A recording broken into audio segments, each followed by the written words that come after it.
isto aqui, tenho aqui uns slides que são, estou um bocadinho à parte, ou seja, não é nenhum protocolo de encaminhamento, nem tem nada a ver com aquela parte. Tem ou não tem?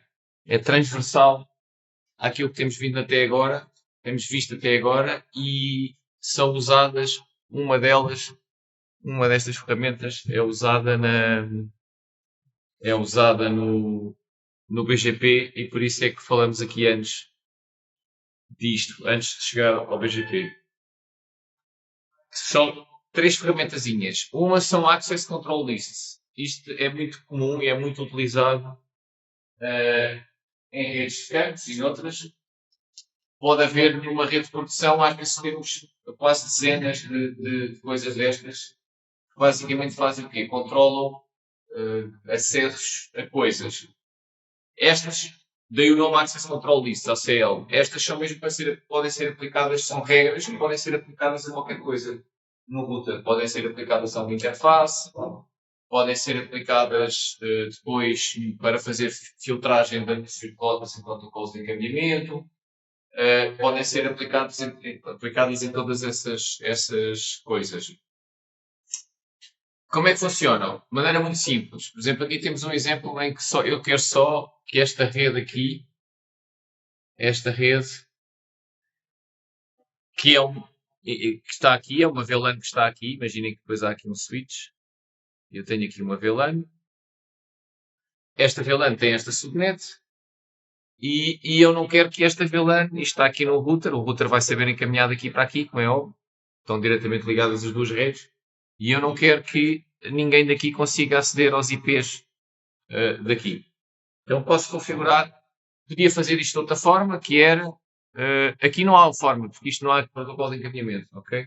Se este router tivesse a aprender esta rede de outro router, eu ainda poderia não anunciar para o lado do sales a rota da Finance. Mas aqui não é o caso, elas estão diretamente ligadas, as duas, portanto eu não tenho maneira de bloquear isso em termos de routing, nem de dizer que isto não pertence ao protocolo de encaminhamento, por exemplo.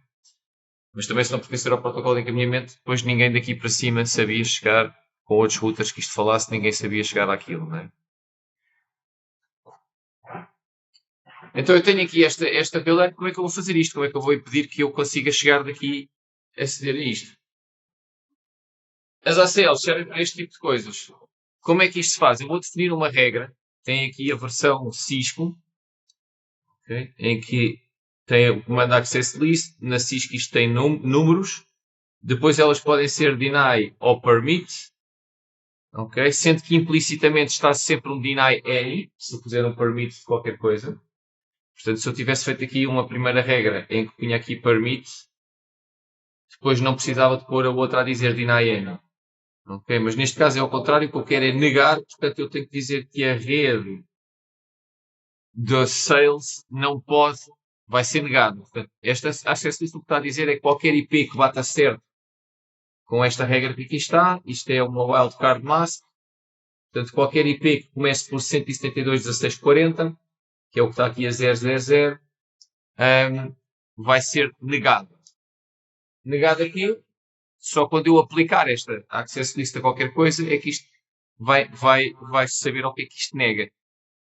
Neste caso, eu entro no interface E1, que é o interface que liga à Finance, e existe um comando que é o IP Access Group, e depois identifica aqui a ACL, que neste caso é a 10, e out. O que é que isto está a dizer? Isto quer dizer que pacotes IP só vão sair deste interface de acordo com a ACL 10. Como a ACL 10 diz que eu faço deny a todos que começam por 172.16.40, ninguém dali vai nunca conseguir falar com alguém do Finance. No NVDE, aliás, no NVDUE, sim, aqui. Como é que isto se faz? O conceito é exatamente o mesmo, só os comandos é que são diferentes. Aqui, como é para ser automático e modular, normalmente os comandos que nós vamos ver hoje são sempre mais verbose, ou seja, tem sempre mais comandos porque eles querem que seja sempre feito da mesma maneira e depois que não haja coisas como esta wildcard mask e usar, por exemplo, aqui máscaras normais. Ok? Então, esta parte destes três comandos são o equivalente àqueles dois aqui, para criar a ACL. Só que a ACL aqui tem um nome, em vez de um número. Isto é o nome. Okay? Pode ser uma coisa qualquer. Neste caso está aqui chamado block sales, porque é o que ela está a fazer. Este número não é a identificação da ACL como na Cisco. Okay? Este número pertence sempre à mesma ACL. O que isto está aqui a identificar é o número de sequência. Okay? Portanto, ali eu só fazia access list 10 deny. Aqui eu tenho que fazer em dois passos. Tenho que fazer rule 10, dizer qual é o match. Isto ainda não diz se é deny, se é permit. Depois tenho que fazer com o mesmo número a dizer se é deny ou permit. Este número é só para eu associar este deny a este match. E depois, então, se eu tiver outras componentes desta ACL, como por exemplo aqui o permit any, eu tenho que fazer um novo número de sequência. Portanto, isto aqui são números de sequência. Isto não é o número da ACL. A ACL aqui tem um nome e não um número. Okay? Portanto, estas três coisas fazem mesmo aqui com os dois comandos ali. Criam uma ACL que faz um match àquela rede. Todos os IPs daquela rede têm uma action que é deny. Todos os outros têm uma action que é permit. Depois eu vou aplicar isto ao interface, da mesma forma que fazia ali. Portanto, aqui, em vez de ser E1, está chamado switch port 1, que é a terminologia que costuma ter nos comuns Linux, em vez de ser um router normal. Ok, portanto, vamos ao set interface switch port 1, dizer que ele vai ser aplicado à ACL block sales e vai ser aplicada na saída. Aqui também é preciso dizer se esta ACL vai filtrar coisas IPv4 ou IPv6. Okay. E até poderia haver aqui outros tipos, porque as ACLs eu posso fazer deny, por exemplo, a todo o porto, a todos o tráfego que vem de um porto. E aí não é IPv4, vai ser type port. E eu depois vou ter uma regra aqui que o match, em vez de ser IP source IP, vai ser match port, ou source port, ou destination port. E depois vai ter aqui um identificador de um porto, por exemplo. Então, as ACLs servem para aplicar a qualquer coisa. Por exemplo, aqui estou a aplicar a uma interface. Podem ser aplicadas depois a regras de routing, que já vamos ver mais à frente. E nem sempre são para fazer match a IPs, como está aqui no exemplo. Podem ser para fazer match a portos, por exemplo, e outro tipo de coisas. Mais exemplos. Ok? Aqui temos outro exemplo. Eu não quero que esta VLAN daqui, mais uma vez, aqui está representado como computador, mas isto pode ter aqui uma nuvem de layer 2 qualquer, como uma VLAN. Pode ser só o switch, pode ser um AP, podem ser vários switches, numa topologia qualquer.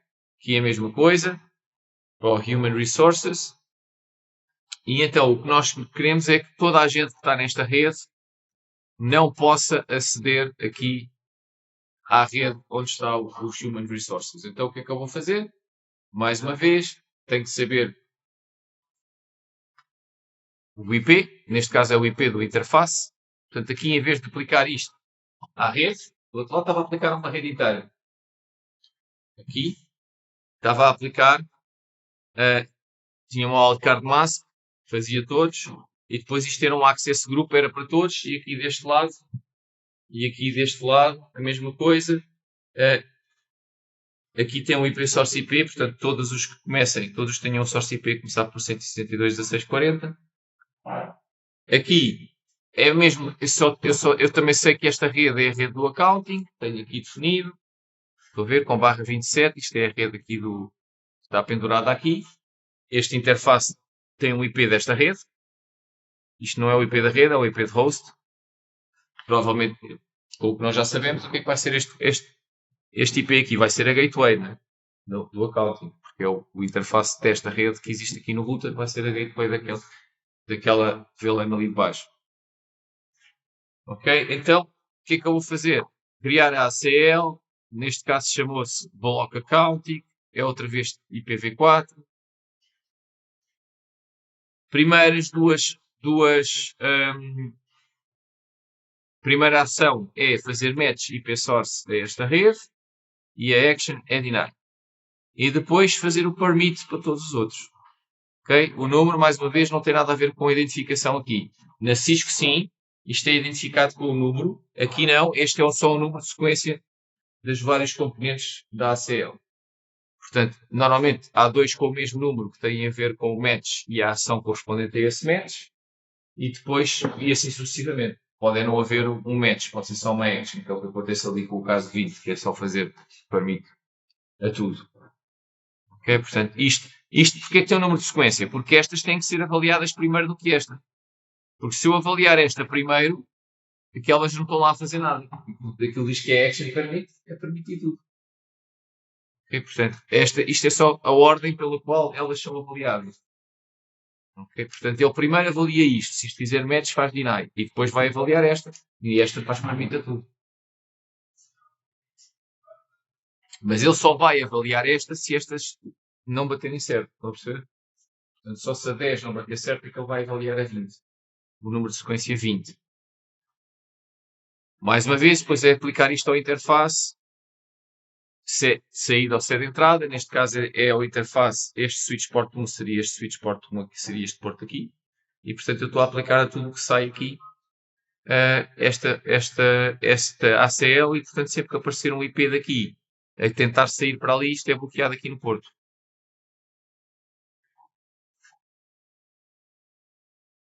Agora temos um exemplo que não é com IP. Okay? Que é, por exemplo, bloquear não a saída para uma determinada porta, mas, por exemplo, controlar quem é que pode fazer SSH para o router. Okay? Neste caso só tenho aqui o exemplo já só com o NVDA. Então o que é que eu vou fazer? Isto temos sempre, porque vamos fazer mais uma vez uma regra com um IP. Então eu vou fazer o quê? Mais uma vez, estão a ver agora, isto é tudo o mesmo número de sequência. Portanto, o que é que isto quer dizer? Se estes 3 matches baterem certo, eu tenho 3 matches aqui nesta ACL. É ser TCP, o source IP, estão a ver? E aqui estão a ver que nas ACLs eu tenho aqui matches que não são só IPs, ok? Não tem só a ver com IPs, porque vamos ver agora uma outra ferramenta parecida com as ACLs, mas que são só para fazer matches de redes IPs. E até são melhores para fazer isso. Porquê é que elas não substituíram completamente as ACLs? Porque nas ACLs eu tenho aqui, por exemplo, um match IP protocolo, não uma rede IP.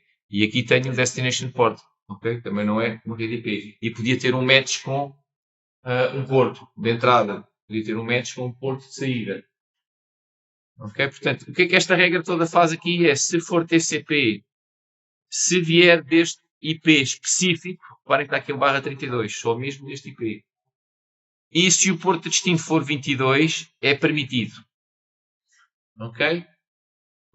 Número de sequência 20, para a mesma ACL, com o mesmo nome. Número de sequência 20. Todo o restante tráfego TCP e que vá para o porta 22 é negado. Ok? Onde é que isto é aplicado? Isto é só para criar a ACL. Onde é que eu vou aplicar isto? Agora não é aplicar em outbound a um porto. Okay? É aplicar a tudo no router. No NVDOE é isto aqui. Okay? Set System Control Plane. Quando eu aplico uma ACL ao Control Plane, o que é o Control Plane? Nós depois quando falarmos em SDN vamos voltar a esta palavra. O Control Plane num switch ou no router é toda a parte que não é forwarding. O forwarding é as regras nas tabelas. O forwarding, o que sabemos até agora, podem pensar, é a tabela de encaminhamento, IP, e a tabela de MAC. A tabela com os MACs mapeados para os povos. Isso é o forwarding só. O control plane é o que o router usa para preencher essas tabelas. São os protocolos de encaminhamento, são as configurações das VLANs. É toda a lógica que está a correr dentro do equipamento. Ok? Portanto, no NVDOE eu posso aplicar uma ACL ao control plane todo. Okay? Portanto, qualquer coisa que seja para aceder à parte de controle do sistema, e é o que acontece quando eu tento fazer um SSH para gerir aquilo, bate certo aqui com este, vai ser verificado aqui com as ACLs do control plane. Portanto, isto é muito comum, isto num cenário a sério, para além de, como nas nossas simulações, eu ter uma VRF separada para a rede de gestão, okay, com portos separados que não são vistos nas outras VRFs, portanto não entram nunca no outro routing, é quase como se aquilo tivesse separado logicamente, ainda, quase certeza, também se faz uma ACL para que o SSH só seja permitido de IPs que venham da rede de gestão. Okay? Para não ser possível fazer SSH a partir das outras redes que não são a de gestão. Sim. O SS6 é só TCP/22? É o porto por omissão, sim. Pode ser ou pode-se pôr outro, mas para se pôr outro é preciso ter um servidor SSH à escuta nesse outro porto. E ali não vai acontecer tanto no standard. Se eu puser outro, depois faço isto com outro. Se eu configurar o outro para pôr o servidor SSH noutro porto, depois configurar a CM nesse outro porto em vez do 22. Sim, são trabalhos. Sim, são trabalhos com metodologias diferentes. Então, as ACLs, como vimos, podem fazer menos a qualquer coisa, não só a redes IPv4. Se for especificamente para fazer matches de prefixos, como vimos nos primeiros dois exemplos, estávamos a fazer matches de prefixo de uma rede, para depois bloquear a saída de tudo que este dessa rede para o outro porto. Existe uma coisa mais específica para isso, que são as prefix lists. Okay? Estas foram especificamente desenhadas para serem aplicadas em filtros ou manipulações de LSAs ou de distance vectors de coisas de routing, ok? E nós vamos vê-las a poder ser usadas, por exemplo, em route maps no BGP. Quais são as vantagens? Eu posso usar uma ACL mesmo. Ou seja, para tudo o que eu faço com uma prefix list, depois seria aplicar isto a um protocolo de routing, eu podia fazer com uma ACL. Mas estas foram, em termos de performance, foram otimizadas para fazer matching a IPs.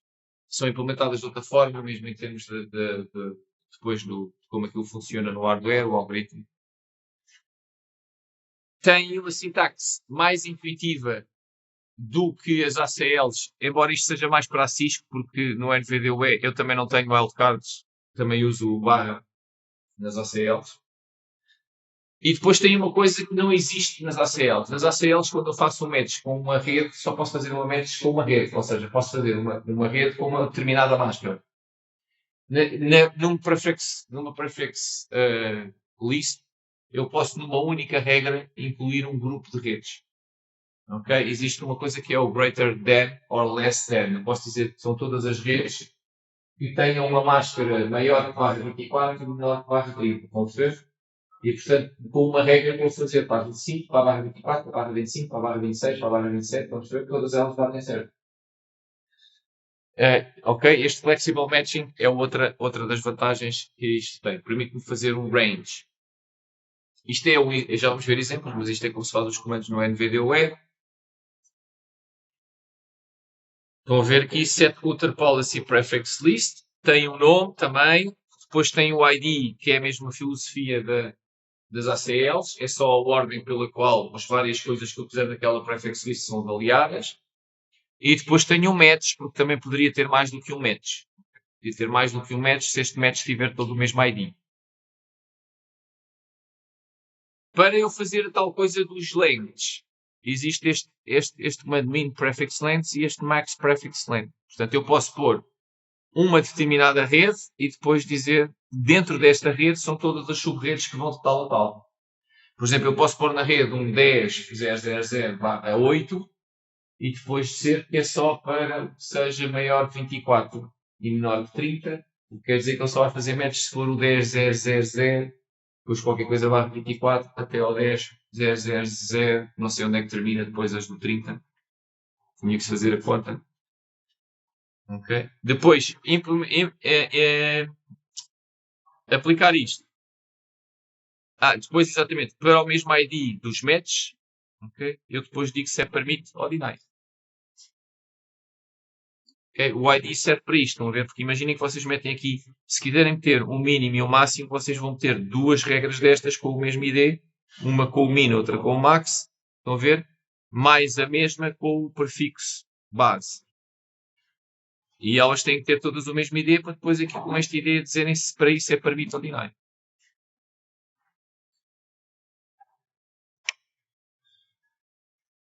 Exemplo.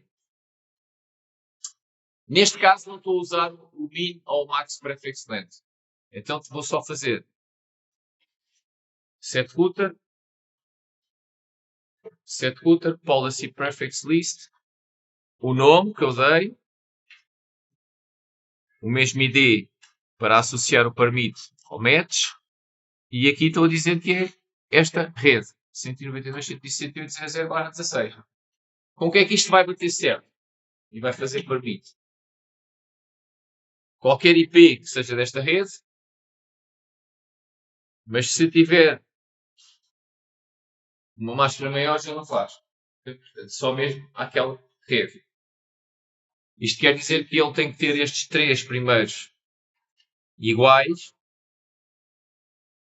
Okay? E depois, se isto for aplicado a routing, porque se for aplicado a só um IP, ele não sabe. Desde que um IP vai, acaba ali, ele faz match. Mas isto pode ser aplicado a routing. E se for a routing é uma rota. Estão a ver se traz lá a máscara. Se traz lá a máscara, ele vai olhar para a máscara. Se for uma máscara maior, já não faz match. Não se esqueçam que estes são sobretudo para ser usados como regras em bootmaps, que são umas ferramentas para depois definir como é que o protocolo de routing, porque o protocolo de routing faz determinadas notas. Portanto, isto é aplicado não a um IP, não a um IP de destino ou um IP de origem, mas a uma rota, e a rota tem lá o IP e a máscara, não é? Tem lá qual é que é a rede. Como é que funciona então com o Mini e com o Max Prefix Length? Mais uma vez a mesma coisa, eu tenho aqui o mesmo ID para associar os três matches, estão a ver? Os três matches à ação permit. Os matches são o quê? O normal e depois o min prefix length com 26 e o max prefix length com 32. Como é que isto funciona? Ele vai fazer, vai ter que ser as duas condições têm que estar simultaneamente verdadeiras. Os bits têm que ser iguais para os primeiros 24 bits. É o que este primeiro faz. Portanto, ele tem que ter o 10, 1, 1. A rede diária tem que ser 10, 1, 1.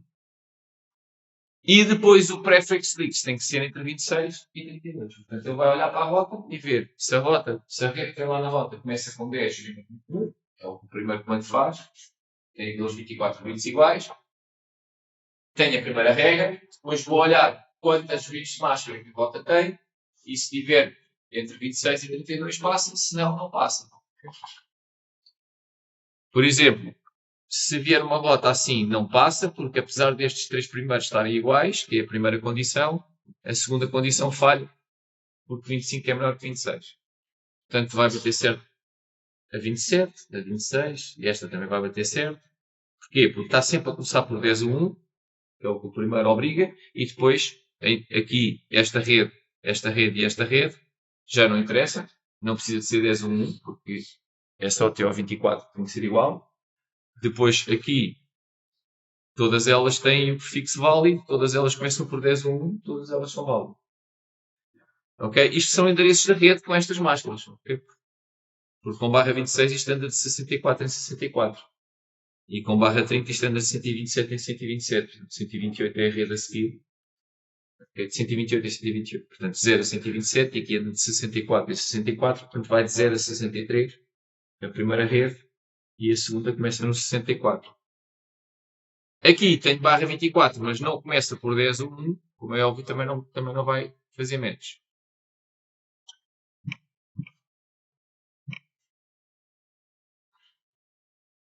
Ok? Portanto, ACLs. Posso fazer filtros com elas, mas são feitos para fazer filtros a um IP, não a uma rota. Mas, como eu dou uma máscara, também posso aplicar uma rota, só para diferenciar que só aquela rota. Ok? Portanto, tem que ser Se for uma rota, a rota tem que ser exatamente para ter certo com aquele prefixo com o bar 24 que não vamos lá.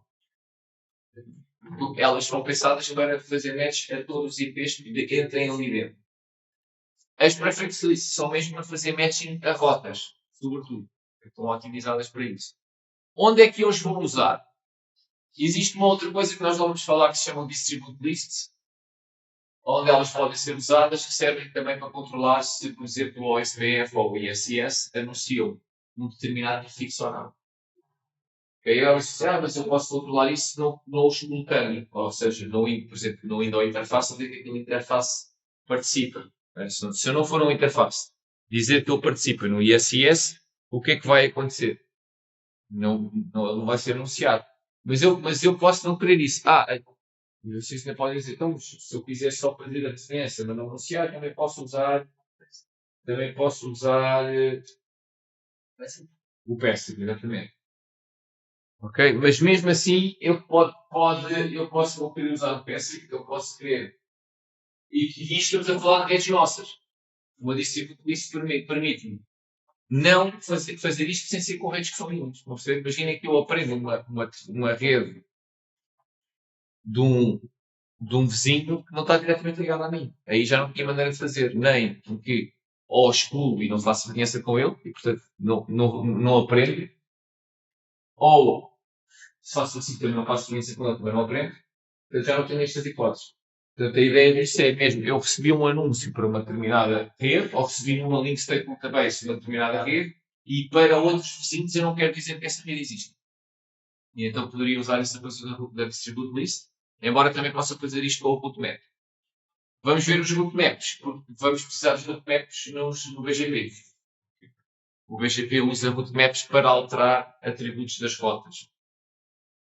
Embora esta ferramenta possa ser usada no OSPF, no ISIS, por exemplo, para fazer isto que eu estou a dizer, que é para determinados IPs eu definir que não vou anunciar isso aos vizinhos. Ok? Portanto, isto é mais sofisticado do que as preference lists ou as ACLs, tanto que no match, no roadmap, eu posso usar uma preference list ou uma ACL. Okay? Portanto, pode ser um componente disto. Ok? É quase como se fosse uma espécie de pequena linguagem de scripting. É quase uma pequena linguagem de scripting para manipular routing. No sentido em que implementa uma espécie de uma lógica if-else.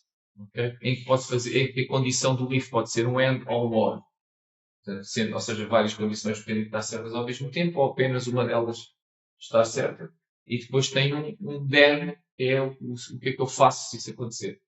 E o que é que eu faço se isso acontecer pode ser definir imediatamente que aquele tráfego é para ir para um determinado porto e fazer bypass ao que o protocolo de encaminhamento disser.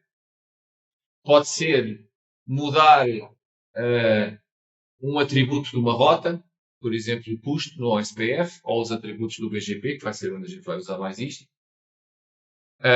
Pode ser fazer deny e depois aplicar aquilo a um vizinho, quer dizer que tudo que bater certo com o match, eu não vou anunciar para o outro lado. Imaginem que eu recebo links num LSD, num LSA de um vizinho, que me dá os links todos dele, e depois aplico um roadmap em que alguns desses links eu já não vou dizer aos meus vizinhos ao lado. E portanto eles depois quando tiverem a árvore fazerem o Dijkstra não têm lá aqueles links, como se não existisse. A sintaxe, como é que é?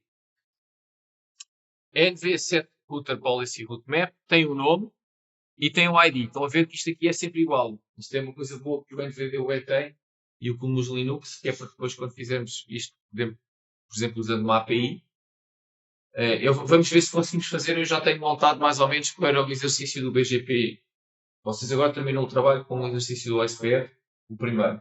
No segundo, depois vamos ter uma coisa de programação com Java, que vamos programar o OpenVSwitch usando um controlador, mas vamos ter uma primeira parte em que vamos ter um exercíciozinho com BGP, com uns quantos routers, e eu quero ver se este ano o exercício do BGP, em vez de fazermos como tem estado a fazer com o CLI, se usam a API do NVDOE e fazem aquilo com o script Python.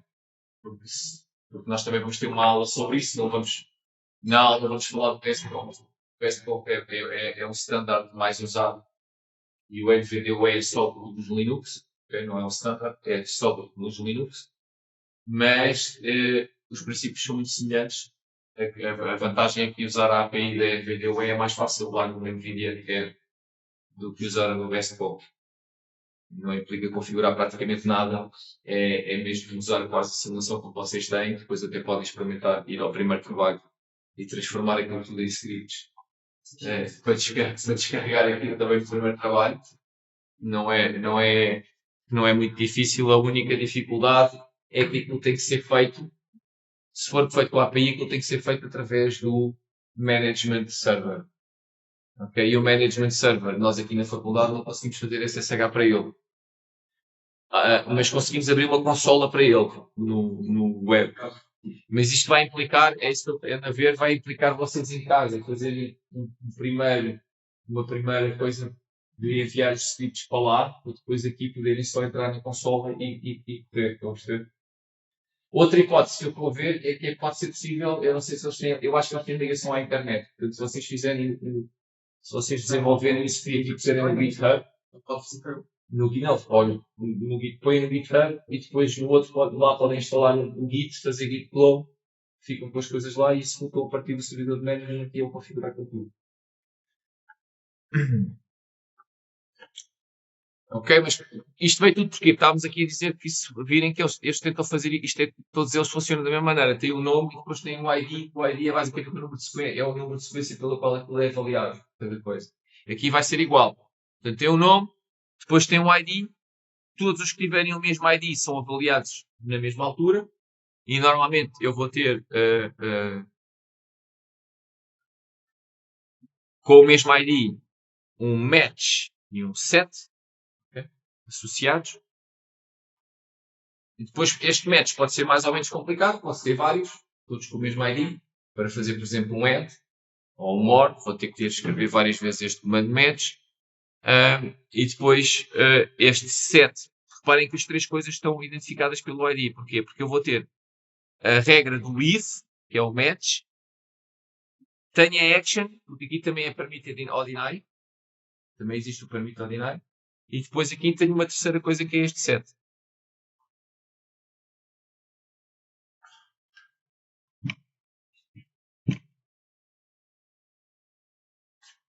Tem aqui um exemplo também da sintaxe no caso do Cisco. No caso da Cisco aqui também tem um nome. Também tem aqui tem uma coisa que se chama um sequence number, que é a mesma filosofia do ID, no NVDOE. Ok? E depois, estão a ver, porque ela vai aumentando e isso vai sendo avaliado por ordem. E depois em cada uma também posso ter, associadas ao mesmo ID, à mesma sequência aqui, vários matches e vários sets. Ok? E mais uma vez, em relação ao ID também se diz sempre se é permit ou deny. Portanto, isto é exatamente a mesma coisa. O conceito é exatamente igual, só muda a sintaxe.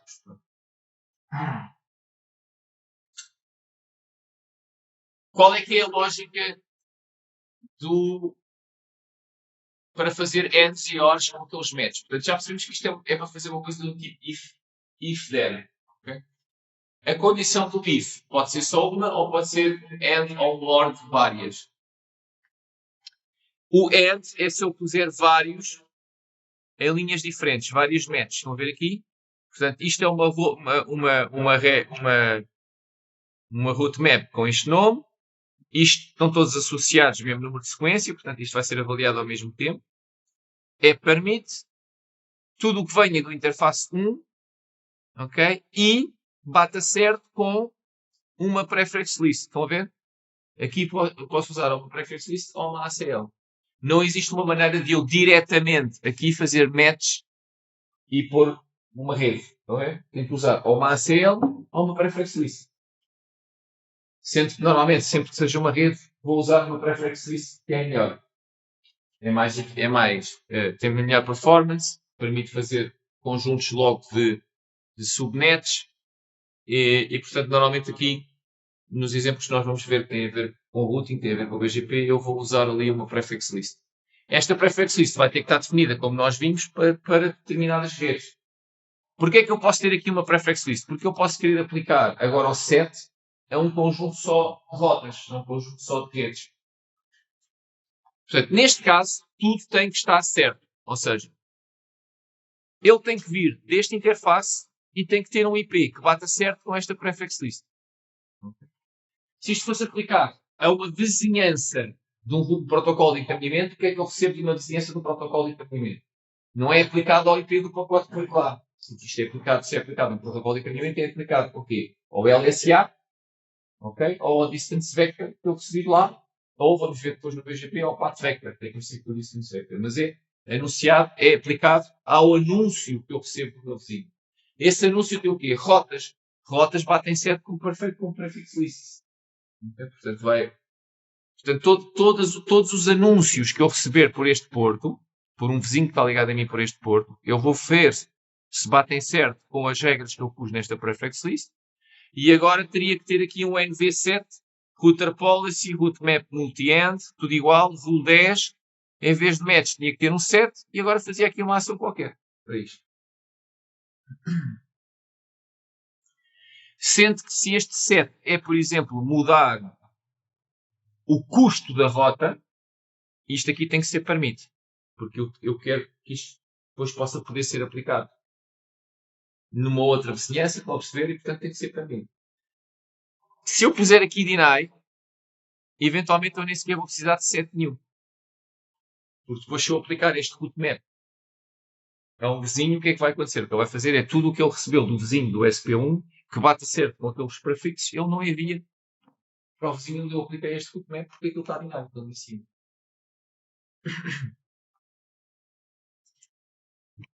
Já agora, nós nem sequer vamos ver muitos exemplos com isto, e acho que no exemplo do trabalho, por acaso também não fazemos isso, mas no BGP é muito comum eu fazer isto. Porque, por exemplo, quando eu sou cliente de dois ISPs, eu recebo rotas deste ISP e eu não quero anunciar para aquele. Porque se eu anunciar as rotas que recebo aqui para aquele, o que é que vai acontecer? Eu vou transportar tráfego entre eles e eu estou a pagar os dois links. Estou a pagar os dois serviços e eu não quero isso. Portanto, normalmente eu nunca anuncio cotas de um provider para outro provider. Só anuncio para clientes meus.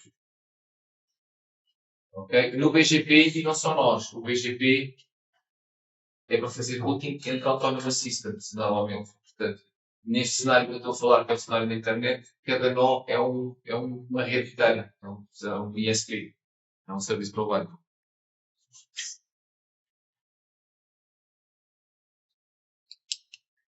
Para ser um OR, tenho que fazer vários do mesmo tipo, ok? Se eu for várias de tipos diferentes, é um AND. Por exemplo, aqui, interface e prefix list. Um OR eu faço só entre coisas do mesmo tipo. Por exemplo, aqui, se eu puser várias prefix lists, basta que uma esteja certa para ele andar para a frente, ok? Como é que eu posso combinar as duas coisas? ANDs e ORs. Uma vez que é sempre fazendo vários matches, o que eu tenho que fazer é, se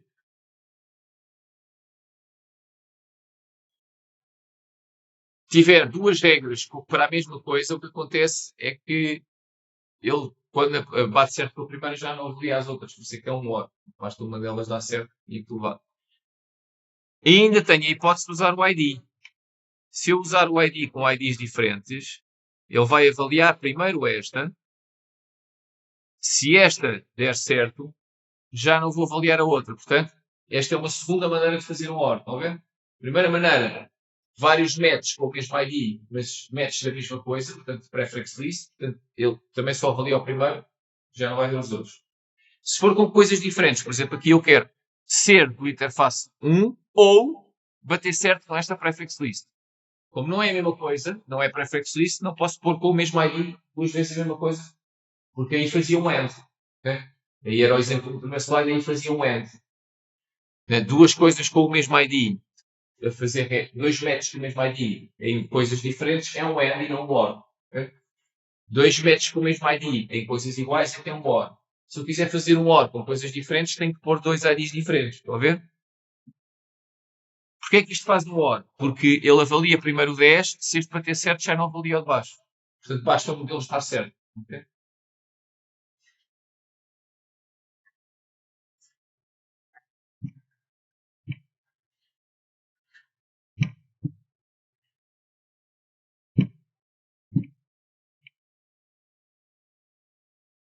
Se eu quiser combinar antes e odds, tenho que jogar com isto tudo. E então o que é que eu vou fazer? Neste caso nem preciso de dois números de sequência, por exemplo, porque tenho o mesmo ID. Então estava-lhe a chamar número de sequência, que é o nome que tem na Cisco, mas aqui é um ID. É avaliado, não há mais nenhum, começa a avaliar este. Permite, depois vai fazer um match AS-Path List. Este AS-Path List, agora ainda não sabem o que é, já vamos ver aqui um bocadinho para falar do BGP, é o custo da rota do BGP. É um AS-Path List. No EGRP é definir uma distância. No BGP, em vez da distância, é este AS-Path List. Por isso é que se chama um Path Vector em vez de um Distance Vector. Porque ele funciona da mesma maneira que um Distance Vector, só que em vez de anunciar uma distância, anuncia o caminho em termos de AS para aquele perfil. Portanto, os meus próprios vão com um AS path só de 1, que é o meu próprio AS, as minhas próprias redes. As redes que eu aprendi no meu vizinho, que eu estou a anunciar para a frente, já vou com um AS path de 2, estão a ver? Que é o meu mais o meu vizinho. Da mesma forma que o EGRP, os meus tinham custo zero, e depois quando eu anunciava os meus vizinhos diretos já eram o custo zero mais o custo do meu link para o vizinho. Aqui é igual, ele vai somando e funciona da mesma forma. Este AS-Path List vai ser isto. Okay? Portanto, se o AS-Path List for só este AS, okay? E depois tenho o Prefix List bater certo com A ou com a B. Porquê é que isto é uma AND? Porque aqui são coisas diferentes. Portanto, entre este e estas duas é um AND. Aqui são duas coisas iguais, portanto é um OR. Se esta bater certo, se a primeira bater certo, ele já não vai avaliar a segunda. Okay? Portanto, o AS-Path tem que fazer um match com aquele AS100 e depois pelo menos uma das prefix lists tem que bater certo. Portanto, tem que combinar desta forma o que quiserem fazer. Aqui nunca vamos fazer uma coisa tão complicada, provavelmente. Mesmo nos testes, não estou a ver que precisam de fazer mais do que um AND que é fácil, ou eventualmente um OR para prefix lists. Mas já sabem como é que podem fazer. Lembrem-se sempre, se for aqui o match, se for na mesma coisa, AS-Path List, Prefix List, o que for, port, se for na mesma coisa, faz um OR. Se forem coisas diferentes, é um AND. Se quiserem fazer um OR de coisas diferentes, têm que usar os IDs. 10, para eu avaliar primeiro o 10, e se bater certo o 10, eu já não avalio ao 20. E, portanto, têm que fazer com vários IDs, com IDs diferentes.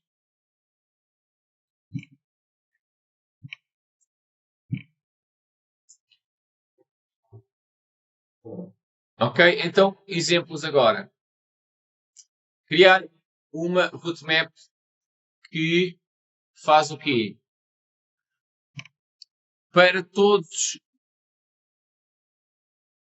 as rotas que batam certo com aquela prefix list, ele vai enviar, vai fazer routing para um determinado interface. Os routemaps, por isso é que se chamam routemaps, servem para ser aplicados ou a anúncios de rotas ou para definir o próprio routing. Portanto, ou é depois aplicado numa vizinhança do protocolo de encaminhamento, ou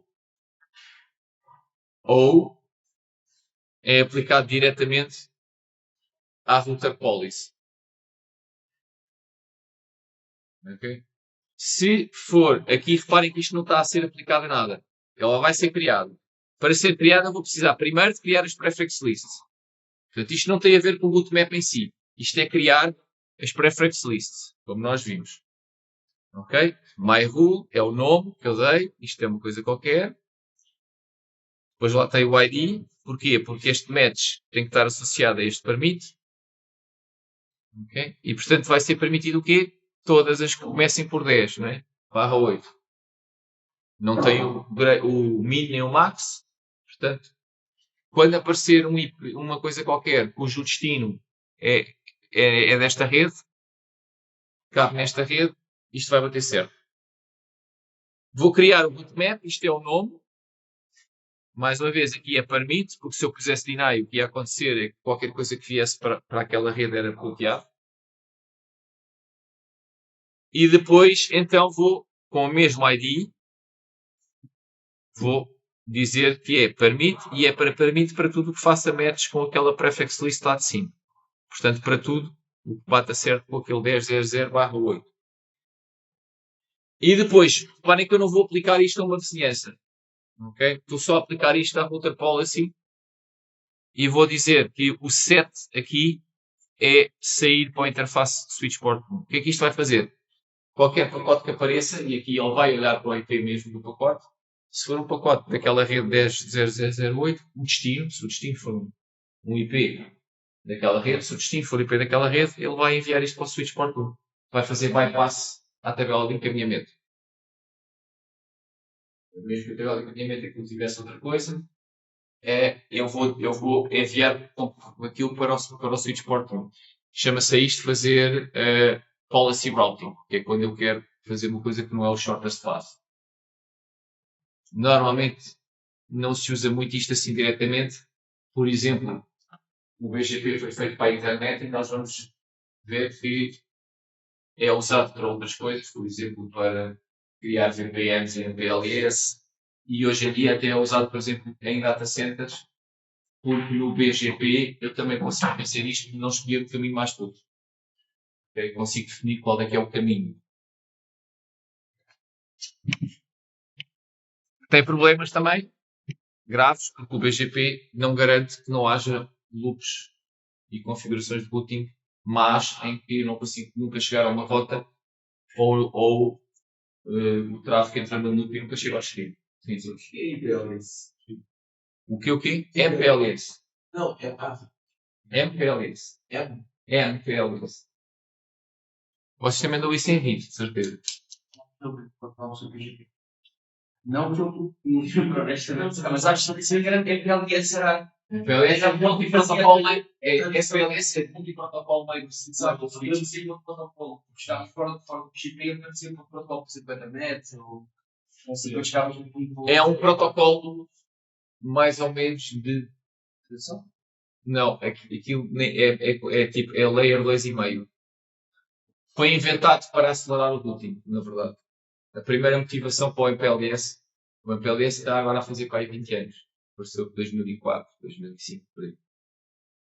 E era para, nos service providers, à medida que a internet começou a crescer e as redes começaram a ser muito grandes, o routing com o longest prefix match é complicado. Então vamos eliminar ao máximo os routers que precisam mesmo de fazer isso. Existem routers que precisam. Os routers da internet continuam a ter que ter a tabela toda. O que é que acontece? Os routers intermédios entre os service providers vamos fazer com que eles não precisem fazer isso ao máximo.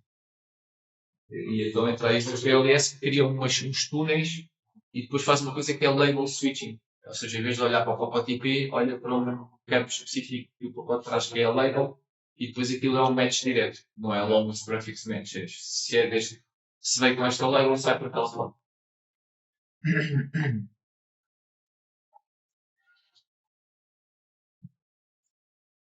Vamos ver só, depois vamos ver mais exemplos de routemaps quando estivermos a falar com o BGP. Só para terminar, temos aqui um exemplo de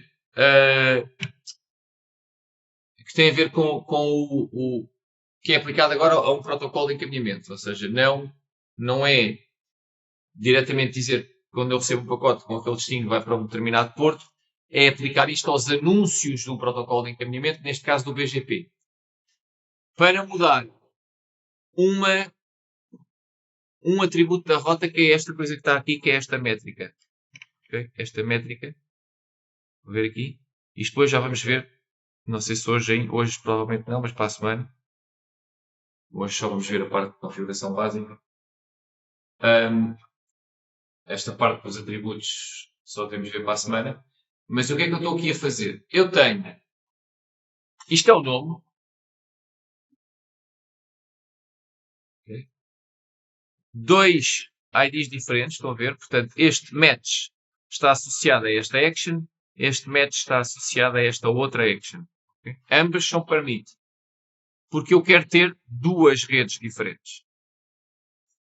Okay? Isto aqui devia ser com uma prefix, isto é com uma prefix list, não é? Portanto, eu vou fazer uma prefix list, uma para esta rede, outra para esta rede, ambas em permit. Então agora tenho duas prefix lists. As prefix lists só vão servir para eu poder fazer um match no bootmap, para eu poder fazer um match com aquelas redes. Ok? Então o que é que eu vou fazer aqui? Vou criar o meu bootmap com este nome. Ok? Que tem uma action permit e agora vai fazer match àquela usando esta prefix list. Portanto, isto vai fazer match ao quê? Se for uma destas ou uma destas. Ou porquê? Porque como eu estou a usar isto como prefix list e a prefix list é a mesma coisa. Se acertar na 10, já não vai ver a 20. Portanto, é uma ou outra. Portanto, se for de uma ou de outra, na prática, se for de uma daquelas duas, ele vai fazer set 100. Okay? Se for outra rede qualquer, não tem match, certo? Não tem match. E esta rule é 100. Ou seja, esta é avaliada primeiro e só se esta parte não bater certo é que eu vou avaliar esta. Estão a ver? Portanto, se bater certo com esta prefix list, portanto, se for uma daquelas duas redes, vai bater certo com esta, vai levar com 100. Se for outra coisa qualquer, isto vai falhar tudo, ele vai avaliar a 100. A 100 não tem match. Não tem match, é match error. Okay? Portanto, ele vai fazer 200 para as outras todas. Portanto, o que é que vai acontecer aqui? Eu depois vou aplicar isto a um vizinho. Vou ver aqui. BGP. Esqueçam esta parte, isto tem tudo a ver com o PGP. Com o BGP. O que é importante aqui? É que eu aplique isto em outbound a este vizinho. Então o que é que eu estou a fazer aqui? E que aplique em outbound esta rootmap. Então o que é que eu estou a fazer aqui? Se for uma daquelas duas redes, eu vou anunciar a rota para aquelas duas redes ao vizinho, porque isto é outbound, eu estou a anunciar para o vizinho, as rotas destas duas redes, que é as que batem certo com esta prefix list, vão ser anunciadas com esta tributação. Todos os outros anúncios das outras redes são anunciados com dezenas. Portanto, estou a manipular um atributo da rota. Vou usar o bootmap para manipular os atributos das rotas. As rotas para estes dois levam 100, as rotas para tudo o resto levam 200. Okay? Isto depois vai ter uma utilidade no BGP. Nomeadamente, se eu não me engano, ele prefere escolher a métrica mais baixa, sim. E isto é para tentar manipular a escolha do vizinho. Porque se eu anuncio uma rota, se eu anuncio uma métrica para estas mais baixa e para as outras maiores, quer dizer que neste link, com este vizinho, eu quero que ele me envie coisas com destino a estas redes através deste link.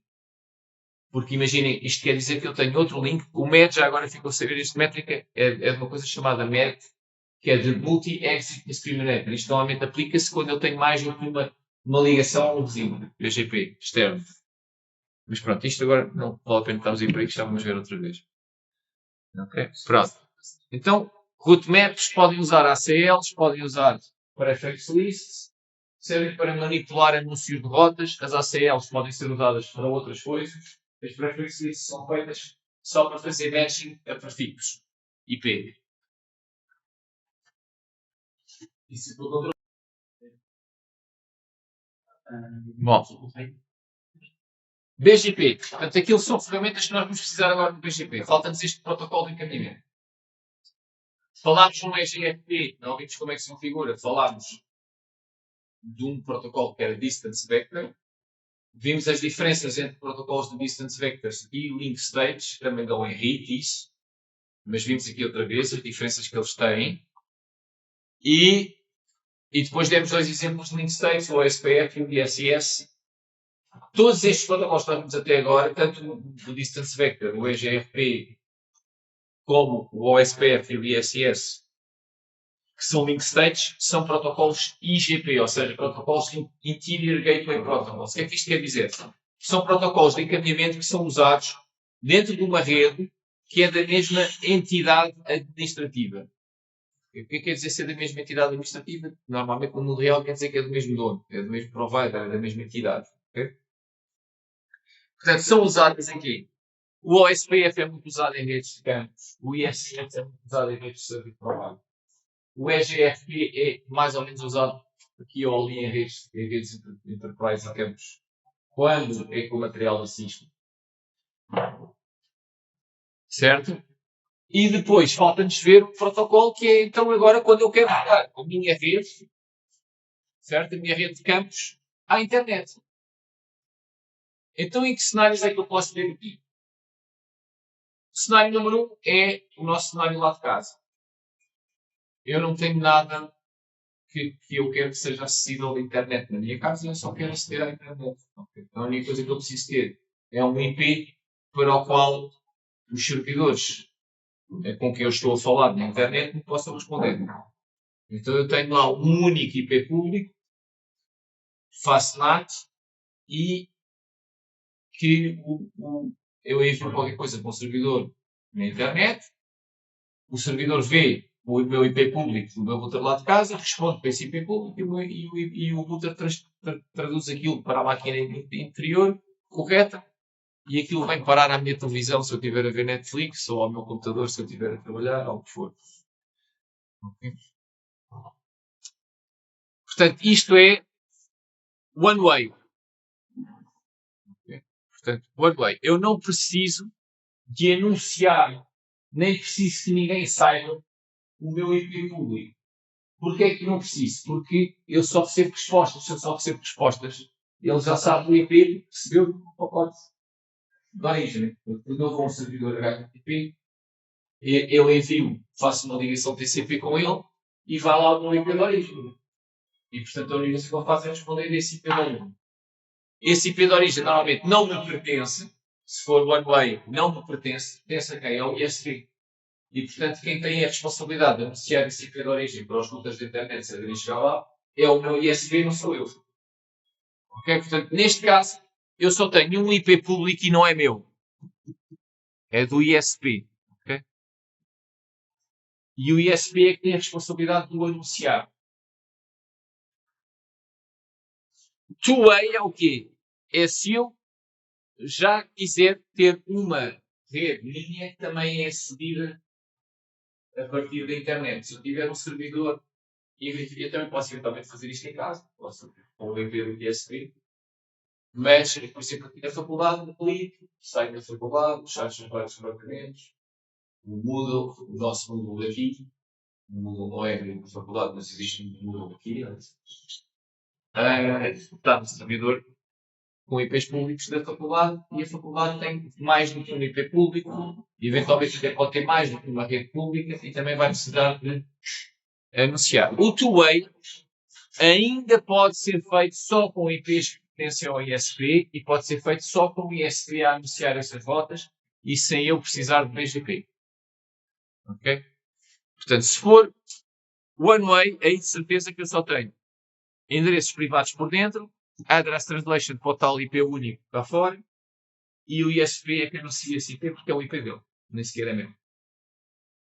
Depois, se eu já tiver o meu próprio address space, posso precisar de ter proper routing, ou seja, eu posso precisar de ser eu a anunciar aquele espaço, especialmente se aquele IP público até for meu, ok? Porque senão eu posso ter IPs públicos meus que não são do ISP.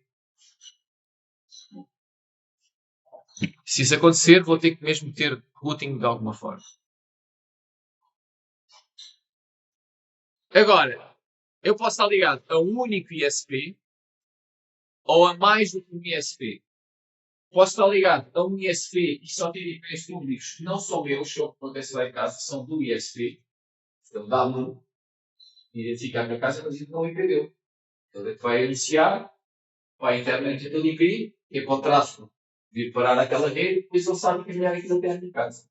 Porque aquilo é uma rede dele. Posso estar ligado a dois ISPs e ter um IP do ISP e outro IP que também é do ISP, na mesma filosofia, ou posso ter independência em relação aos endereços IPs públicos.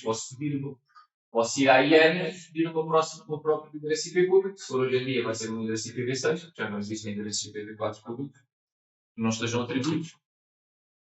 E, se assim for, eu vou ter que ser eu a anunciar essas rotas públicas.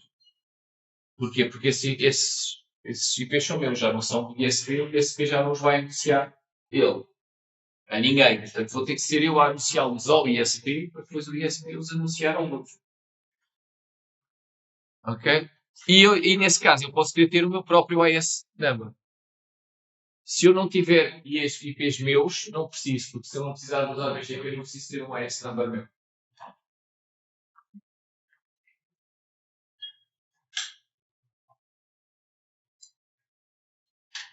One-way, ou mesmo two-way, mas desde que os meus IPs sejam todos do ISP, sejam IPs públicos do ISP, eu posso conseguir safar só com routing estático, dependendo do número de ligações que eu tenho ao ISP. Okay? Isto é o exemplo que temos no primeiro trabalho. Uma pequena company, na nossa casa, etc., funciona assim. Que é o quê? Eu tenho um router que está a ligar. Até mesmo aqui a faculdade pode funcionar assim, até porque a faculdade só está ligada à FCCE, provavelmente. Só tem um único ISP, que é a FCCE, que eventualmente tem mais do que um link para a FCCE, mas pode-se safar só com isto. Porquê?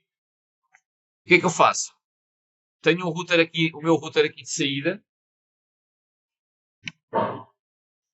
O meu router aqui de saída faz o quê? O meu router aqui de saída, eu crio uma rota estática a apontar para este link. Para fora. É o que nós fazíamos até agora. Certo? O manual 00000, next hop, o endereço deste interface.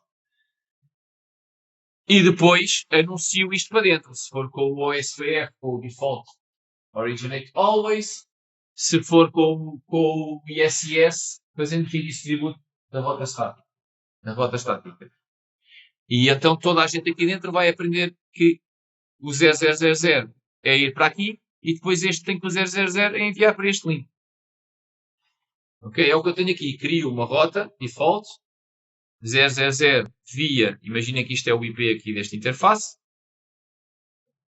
Okay? E depois aqui, neste caso é o OSPF, faço o default originate on, que é para ele anunciar para o OSPF esta rota default para todos ali naquela zona. Isto resolve o problema de eu chegar aqui e de enviar isto para o ISP. Depois tenho o problema de volta, que é, se eu tiver endereços IPs públicos, ok? Se tiver só um endereço IP público aqui que seja, este aqui vai ter que fazer NAT. E depois há aqui uma questão que é, ele vai enviar o pacote aqui com este endereço e este vai ter que saber responder com este endereço. Se for aqui, ele até sabe responder. Porquê? Porque ele tem esta rede aqui e está diretamente ligado. É só enviar para ali. Não há problema nenhum. Se eu tiver endereços IPs públicos que não são aqui deste link, que estão aqui noutro sítio cá dentro, eu vou ter que, este ISP vai ter que saber responder para esses IPs. Portanto, ele vai ter que ter também uma rota estática a dizer que estas rotas, imaginem que são estas rotas aqui. Imaginem que estas rotas são rotas públicas, que eu preciso que saibam ali no ISP. Ele, no ISP, vai ter que ter rotas estáticas para isto. Porque as respostas que vão chegar da internet vão estar destinadas a um IP destas redes. E ele tem que saber chegar lá. Na maior parte dos cenários, só assim com link, eu só tenho um único IP público e ele não está aqui dentro, está aqui. E se estiver aqui, estas rotas estáticas são desnecessárias porque está aqui diretamente ligado a este router e, portanto, ele está a propagar isto para os outros todos. Ou não, porque ele pode também não estar a propagar isto. Isto é outra. Ele pode não estar a propagar este link porque ele pode não querer fazer vizinhança e normalmente não quer fazer vizinhanças de nenhum protocolo comigo aqui. Mas também pode estar a propagar aquilo e pôr em passive. Isto pode ser, imagina, o service provider normalmente é ISS. Isto pode ser um interface passivo. No ISS, o que quer dizer que ele vai anunciar isto lá para dentro, mas não vai tentar fazer vizinhanças comigo.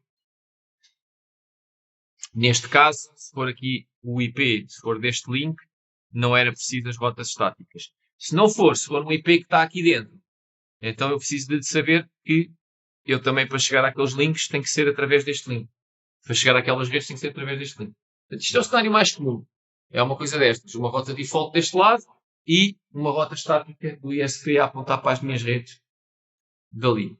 Mesmo que eu tenha duas ligações a dois ISPs, mas só tenha uma ligação em cada ISP, também não consigo provavelmente safar com isto. E sobretudo consigo-me safar com isto se eu nem sequer tiver aqui grandes redes para anunciar, se isto for só mesmo um IP, porque neste caso o ISP nem precisa, se for ali daquele link, nem precisa da rota estática.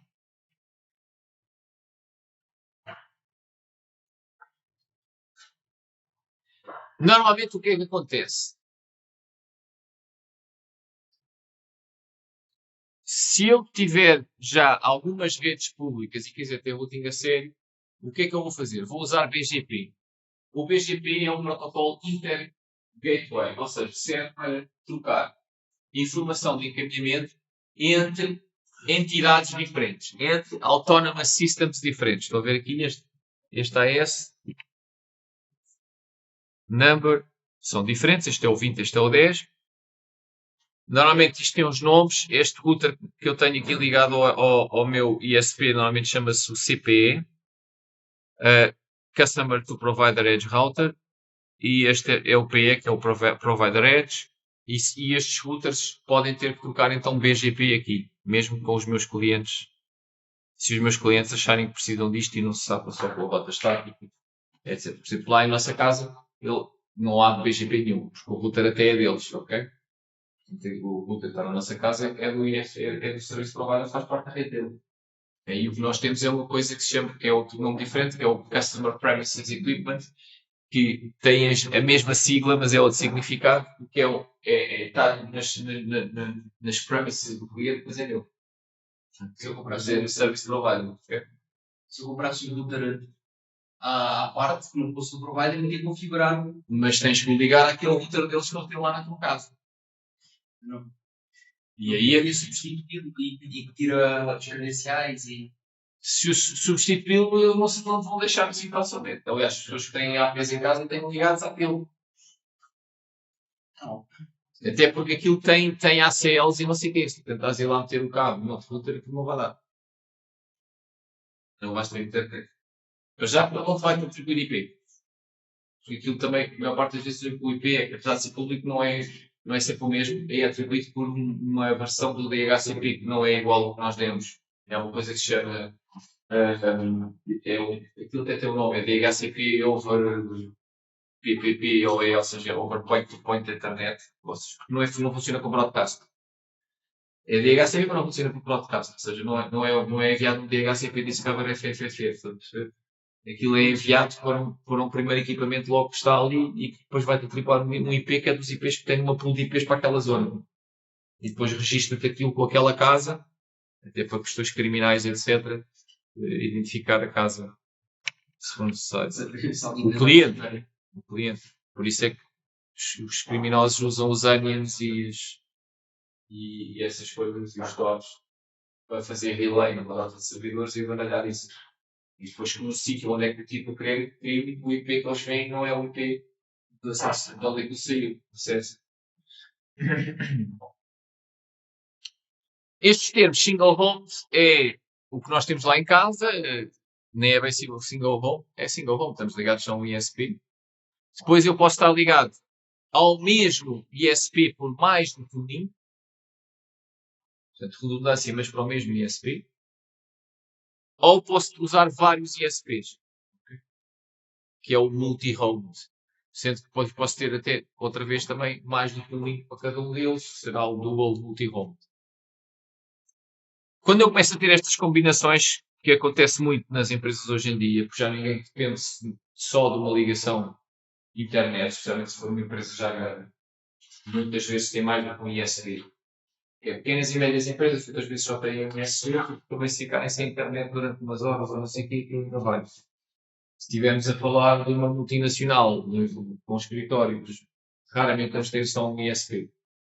Porque eles têm que estar ligados aos data centers deles, hoje em dia muitas vezes não têm, está numa cloud pública, mas lá está, precisam sempre ter internet, porque todos os serviços dependem de aceder à cloud pública, etc. Tens montes de software para o management todo o everyday que está numa cloud e que eles simplesmente não funcionam se de repente perderem acesso à internet. Portanto, têm mais do que um ISP, sempre. Nunca fazem um contrato só com um ISP, tem pelo menos 2. Portanto, multi-homing de 2 providers. Estou ligado a 2, ok? Posso ter só um router ou posso ter mais do que um router para ligar para cada ISP também. Normalmente aqui eu já vou começar a ter BGP. Okay? Embora ainda pudesse ter aquele exemplo que até estava no slide do OSPF, de pôr aqui 2 defaults, estão a ver? Mas se eu puser aqui 2 defaults, estou um bocadinho a desaproveitar isto. Porque se eu puser 2 defaults com métricas diferentes, eles vão todos preferir ir pelo mesmo e o outro será usado por backup. Posso pôr 2 defaults sem métrica, no ISIS até nem há outra hipótese, o ISIS não tem métrica. E aí os que estão mais perto daqui vão para aqui e os que estão mais perto daqui vão para aqui. Mas mesmo isso pode não ser o mais eficaz, porque imaginem que o site a que eu quero aceder está alojado neste ISP. Pode acontecer, imaginem, eu sou cliente da Vodafone e da NOS e de repente estou aqui a querer aceder a uma coisa que é de uma empresa que também que paga serviços de acesso ao ISP2 e portanto o servidor dela está ligado ao ISP2. O que acontece é que se eu preferir ir por aqui, eu vou ter que ir por aqui, passar por outros AS da internet para chegar a um destino que na verdade estava aqui. Ok? E portanto, se eu tiver só rotas defaults, o que é que acontece? Um router que esteja aqui numa rota que é mais perto, esta rota tem menor custo do que ir para aqui, vai preferir a rota default por aqui, ok? E depois a rota default por aqui vai sair para este ISP, quando na verdade o que eu queria era vir parar a uma rede, a um IP público que até era do ISP2. Portanto, tipicamente, ou seja, já estou aqui a passar por um caminho mais longo do que o que devia, a introduzir mais latência do que o que devia. Então, tipicamente, quem já tem mais do que um ISP já não vai fazer isto com rotas estáticas, embora ainda pudesse usar aqui a rota default. Vai começar a usar BGP. Ok? O que é o BGP? Vai começar a usar BGP para quê? Para que estes ISPs lhe possam anunciar uma rota default na mesma. E porquê uma rota default na mesma? Porque um router BGP de uma companhia não aguenta com a tabela toda da internet.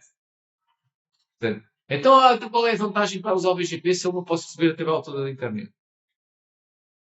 O que normalmente os ISPs fazem quando estão a trocar BGP connosco, e está no contrato, etc., é eles anunciam as redes deles mais uma default.